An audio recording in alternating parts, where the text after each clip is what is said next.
said this morning, y'all would probably ask me if I was okay if I tripped over that, and you'd probably bust out laughing. Well, once you found out I was okay, of course. All right, if you've got a Bible this morning, I'd like to invite you to open to the book of John. If you don't, it will be on the screens, but we're going to be in the chapter 10 of the book of John this morning.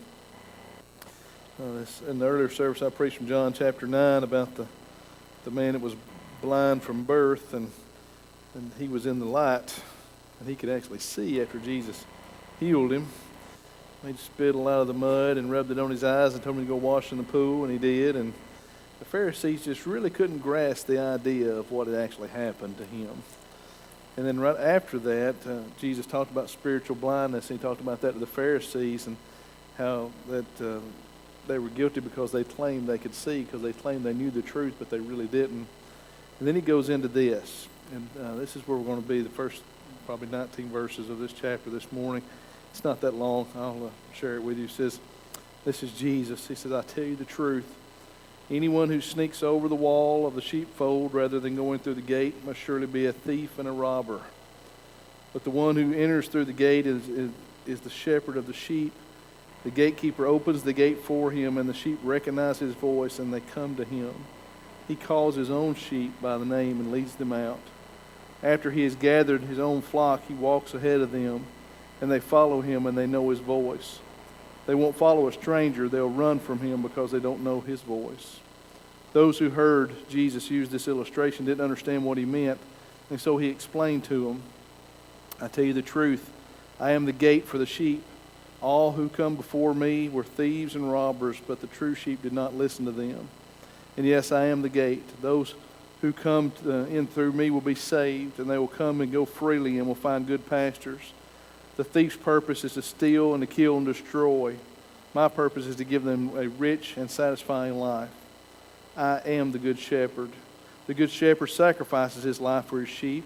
A hired hand will run when he sees a wolf coming, but he will abandon the sheep because they don't belong to him and isn't their shepherd.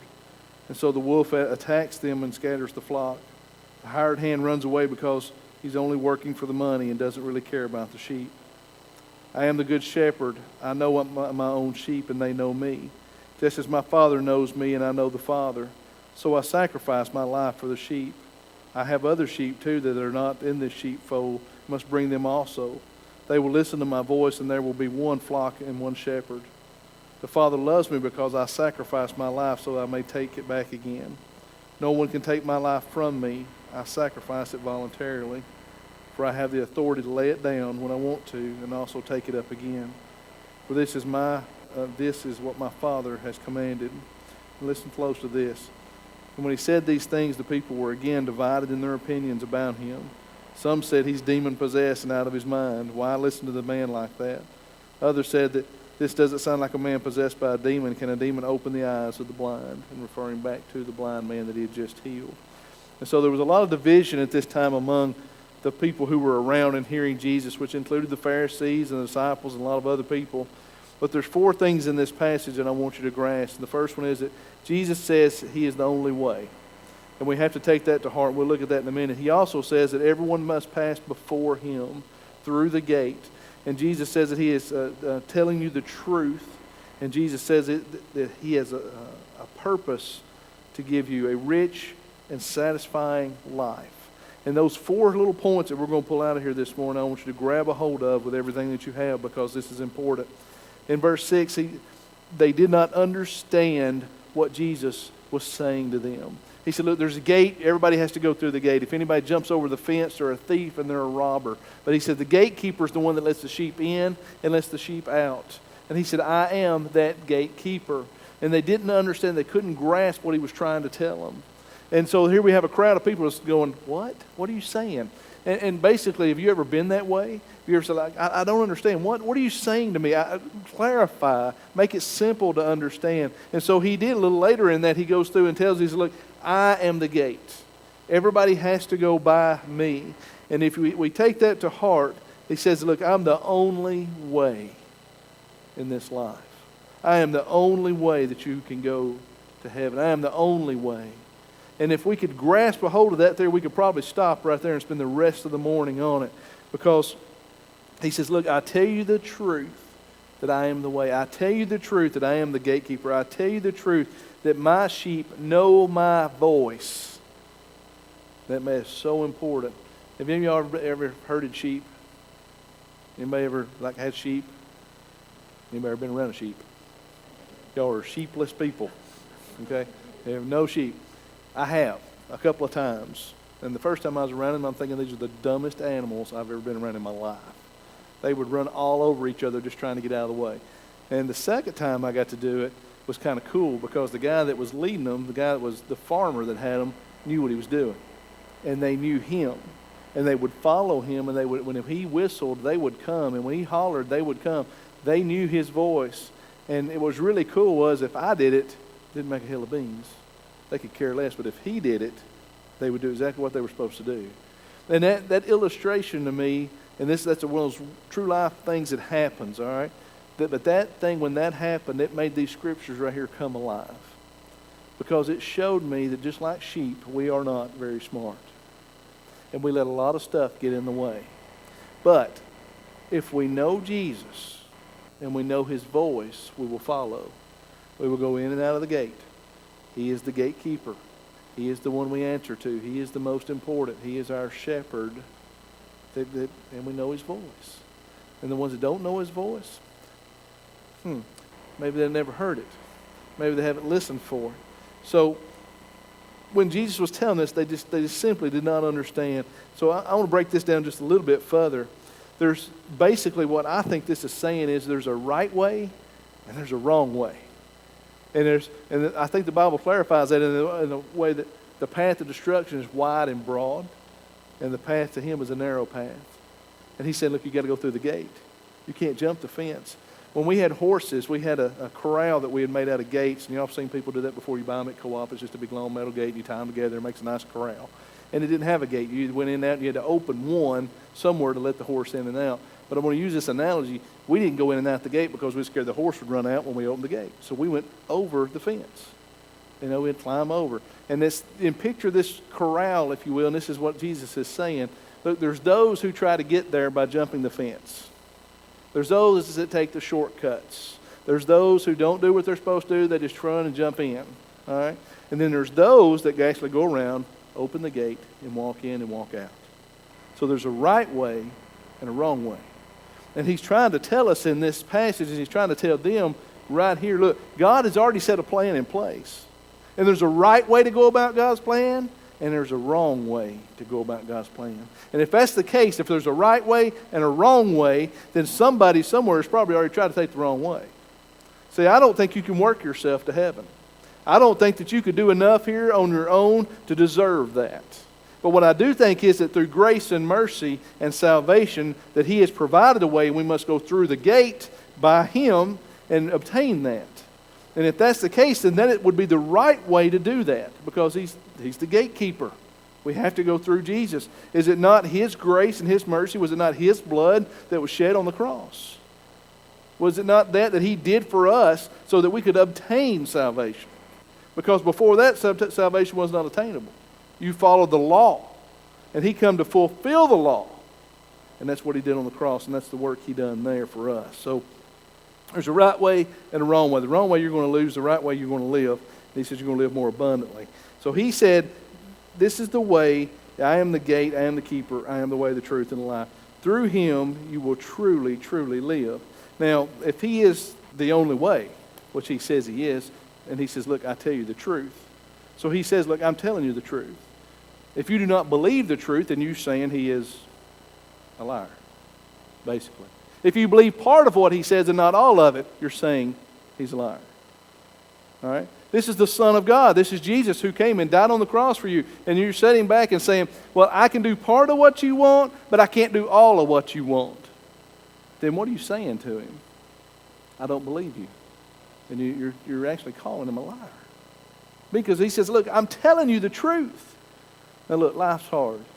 We make mistakes. We mess up. I'm not saying that you're a bad person. What I am saying is, look, he has already set a plan in motion. There's a right way and a wrong way to do things.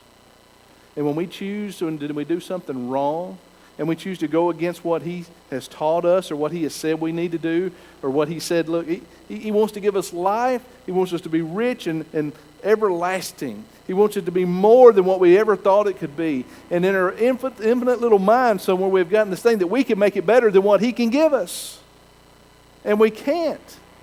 Because look, what He has for us is what's best for us. When we truly believe in Him and we put our faith and our effort in what He wants, He will give us what is best for us. It might not necessarily be what you want, but it's what's best. I was getting ready this morning. I was looking for my shoes. I always put them in the same place, and they were right there, and I was looking at them pretty hard, and I thought, Lord, my shoes are about wore out. I said, I've walked many a mile in these shoes. I said, they're still very comfortable. I said, but Lord, they're just about wore out. I'm going to have to buy some new shoes. I said, need you to take care of that for me. You know? And the reason I said that, not because I want the money, and not because I want the shoes, is because if I'm going to stay on the path He's going to keep me on, it's going to be a lot more steps. And eventually these are going to fall apart. And I know that. See, it's following and being obedient. It's not about, oh gosh, we get so caught up. And I talk to so many people through the week well, I got this and this and I got this and this. It's not about what you got. It's about what you need.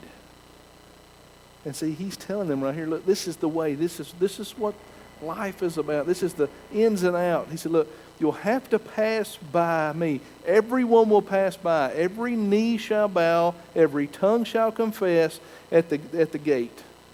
You've got to go through Jesus when you in this world, when you leave it.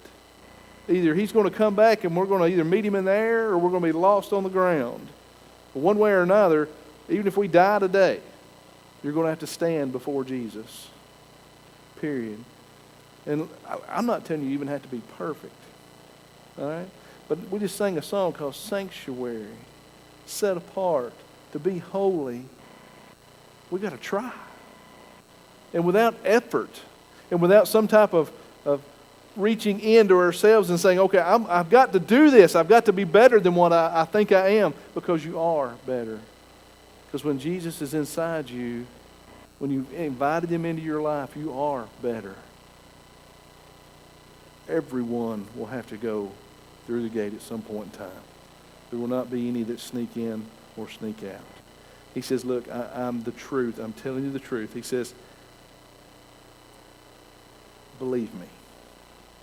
And all these people standing around, all these people, even the Pharisees that were standing there, did not understand what He was saying. They simply just, well, is he a demon? Is he possessed by something? Because this man's great. Who would listen to somebody like that? I hope you would. I hope you would understand that He's so much more than what we ever thought He would be. I think there's a reason that sometimes we don't understand things. I think some things are just hidden from us. And I truly believe, I'm one of these guys that believes, look, if He revealed everything that was going on around us, we would be under the chair shaking like a little dog because it would scare us so bad. There's a lot of stuff that's happened today spiritually around us, the warfare that's going on that we can't even grasp or comprehend. But see, He knows what we need. He knows the message that you need to hear. He knows the songs you need to sing. He knows where you're at. He knows what you're battling with and what you're struggling with. He knows what's going on inside your life and inside your heart. He knows every thought. He already knows it. And what He really wants from us and what He really desires from us, what He really wants is you to be honest with Him. That's it. You know where you are. You know what's going on in your life. You know what's in your heart. You know how bad you struggle, what you want to do and what you actually do. You know all those things, and that's all He wants is for us to be honest with Him, to get things right, have a come to Jesus moment. That's what He's asking. It's like you got to come through Him, He says. You got to come through the gate. And when I call you and you hear my voice, you come. He said, look, I'm telling you the truth. There's no other way around this. This is what it is. This is one of my favorite parts of this passage because this is that we have purpose. He's called you for a reason. He's brought you out of wherever you were, wherever you're at, or whatever you're doing for a reason. He has made a purpose for you. I mean, how many of you, and this is a good question because we'll probably take a poll. I don't want you to raise your hand or nothing, but listen to this. How many of you are truly satisfied in life? Some of you teenagers think, oh, life is great. Yeah, it's awesome. You get out of high school, you'll bump into some stuff. You got time. What about the rest of you? Huh? How many are truly satisfied where you are? You love your job. You love your home. You love your electric bill. You love all those things. You love your car. One's got nearly a flat tire out there in the parking lot right now, right? How many of y'all really, truly are satisfied in life? Something to think about, isn't it? You got everything you want, everything you need. Truly satisfied. Because if you are, something's wrong. Because, see, someone who has Christ in their heart will never be satisfied. Because there's still one more out there that's lost. There's still one more out there that's hungry. There's still a child out there that needs somebody, somehow, some way. We live in a land where kids go to bed hungry every night. And that's pathetic as many churches as we have. It is. There's families that are just torn apart because the world has got in their lives and just ripped it to pieces. And it never should have happened. And it is pathetic because look how many churches there really are. Somebody somewhere should have stood up and said, wait a minute, there's a better way. The problem is people don't understand and they get caught up in the division and they listen to the wrong voice. Thieves and robbers, he says. They're trying to take the shortcuts the wrong ways. So he says this. He said, look, he seeks to give you satisfaction. Okay? He seeks to make you joyfully happy. When's the last time you can say, well, I'm totally joyfully happy? Now, I bumped into some people this week that were real bubbly and lively. And people say, oh, they're happy, they're joyful, look at them. I don't know if that's true or not. They were pretty lively. But when's the last time you were truly, joyfully happy? Just the bliss of godliness, just the bliss of being happy. You see, because I read a poll this week that said 98% of Americans are truly not happy. They're not happy with anything. And I wondered why, and I pondered on that, and I thought to myself, and I read an article just last night that somebody posted on Facebook, and it was over the last 600 years about tragedies that had happened to man. And this guy's explanation, who was a scientist, says this: I've come to this conclusion. People are generally not happy, and we're in the mess we're in because people have forgot who God was. They have lost his voice. Don't you think about that for just a minute? The shape of some of the countries, things that they have been through. And this guy was a Russian scientist who had never been to church. And he came to the conclusion that the shape we're in today is because we have not heard God's voice. We have been alone too long. People are genuinely not happy. They're not satisfied because they have forgotten who he is. And I'm really afraid some of our churches have forgotten who he is. This is the same God who destroyed Sodom and Gomorrah for the immorality that was there. The same God who allowed people to be destroyed and killed, and even their cats, dogs, cows, pigs, donkeys, and all that stuff, just because they made a bad decision. It is the God of Jacob, the God of Abraham, the God of Isaac, the same God who provided all the prophets through the Old Testament. Same God. Shall we forget who he is? The same God who sent his Son to the earth to be a man so that we would understand him better. Him himself in the flesh incarnate so that we would understand who he is. The same Jesus who picked disciples and taught them and made sure that some of it got recorded so that we would have a copy of it. Have we forgotten? The same God, the same one who went before Pilate, beaten, mocked, spit, cursed upon, and then crucified. He says, I'll lay my life down, but he said, I'm the only one that can lay it down. And he said, I'll take it up again. The same God who rose from the grave and came back and showed himself. Any court in America couldn't prove it didn't happen because there was eyewitnesses. And ascended into heaven, and we said, look, when I'm going to go, I'm going to leave you the great Comforter, the Holy Spirit, which we deal with today. Right here, right now, we deal with it. See, because there's a wrong way. and a right way. The wrong way is broad and wide. And that's the one a lot of people find themselves on because it's easy. It's easy. No, it's a lot easier to walk down the middle of the interstate for miles and miles and miles than it is to walk through the hills and the hollers, isn't it? Some of you guys know what I'm talking about. You've been out deer hunting. I work for a surveyor. I know all about it. I went through paths you had to take a machete and cut a path through. It's not easy. You don't make good time. You don't cover a lot of distance. But what you do see is the beauty that God has put before you. And what you do get is the satisfaction of walking a path less traveled. The problem is there's just not enough people on the right path. And I think that's what Jesus was trying to tell them. There's not a lot of people that's doing the right thing. He says, it doesn't sound like a man possessed by a demon. Can a demon open the eyes of the blind? I'm going to go back just a little bit because I want to read you something. The blind man in chapter 9, the disciples are walking by. I'm just going to kind of summarize this. I don't want to read the whole chapter to you, okay? I don't want to throw too much scripture at you this morning. The blind man was begging on the side of the road, and the disciples walked by and said, what about this guy? Is it his sins or his parents' sins caused him to be blind? He's blind from birth. Jesus, he didn't call out to Jesus. He didn't run over to Jesus and grab a hold of his robe. Jesus walks over to him, picks up some mud, some dirt, spits on it, rubs it in his eyes, says, go wash in the pool of Siloam. And he did. And when he come out and rubbed and washed them up, he could see. He was blind, but now he could see. And so it goes through this whole process in front of the Pharisees because they're interviewing this guy like, who healed you? It's the Sabbath, and you can read that for yourself. And I'm not going to get on the Sabbath today.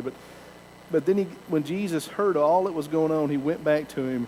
He found that same guy, and he says, look, do you believe in the Son of Man? And the man answered, who is he, sir? I don't know who the Son of Man is. He says, I want to believe in him. And Jesus says, listen, and keep in mind, he could just now see. He couldn't see when he left Jesus.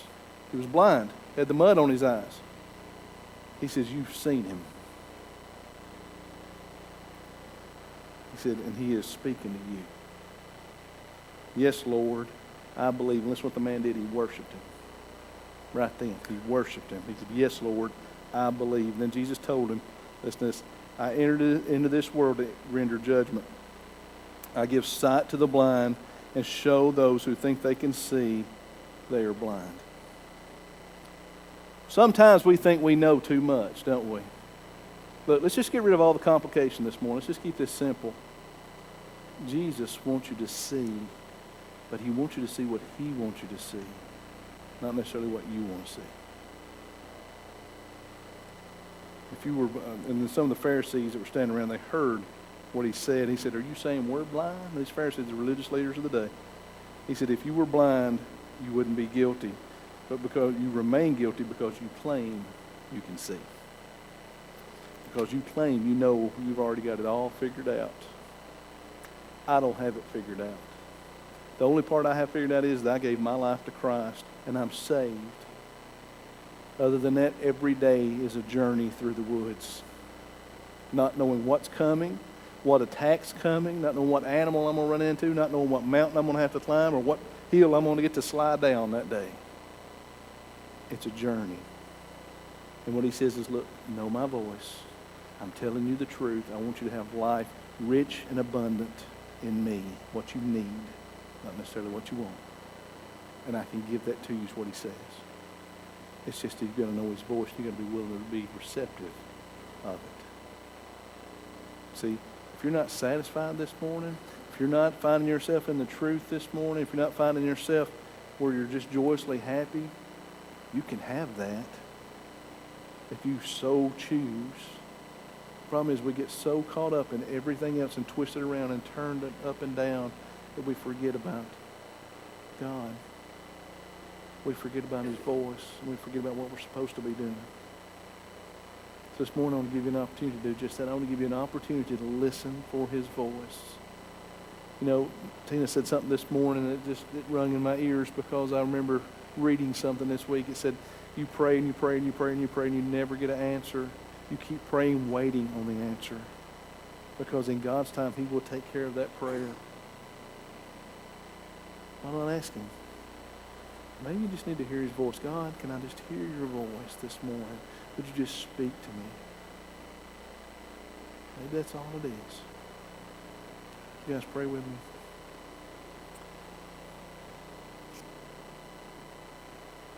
Father, forgive us of where we are and falling short. God, there are people who are hungry around us, and we're trying so hard to be a help with that. But Father, we need you more. There's people who need more than just physical food. They need to see you shining in us. They need to see more of you and less of us. This morning there may be someone here who are willing to help, who's willing to step out and say, I need to do something. Maybe there's someone here this morning who have just stepped away and they've forgotten what your voice sounds like. They've just felt so alone and so discouraged and so tore apart by this world that they really didn't know what to do. This morning, speak to them. Let them see where you are. Let them hear your voice. In this altar this morning, God, we will find more than what this world has to offer. And if this is our last few moments on earth, if this is all that we have left, let us find you in it. There may be one in here that's lost this morning, who's sat through every church service, who sat through every class and just was a little more confused and didn't understand than anything. Let it be clear this morning. Crystal. How much we need you. That our lives that you have given us are amazing, but they're really pointless without you. The purpose you give us, the strength you give us, the courage you give us, the desire. Oh, God, help us this morning. This altar is open if you'd like to come. No one's going to say anything about it if it's just between you and God. It's not about religion. It's about your relationship. Would you build on that this morning? Would you find yourself on your knees listening for His voice? He is the gatekeeper. Everyone shall pass before Him. He says, look, I'm telling you the truth. Would you believe it? Would you grab a hold of it? Would you come this morning? This is your time.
Father God, help us. Help us to hear your voice. Thank you.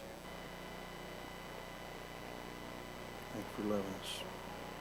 Forgive us where we've messed up. Forgive us where we've fallen short. So he's asking in Jesus' name. Amen.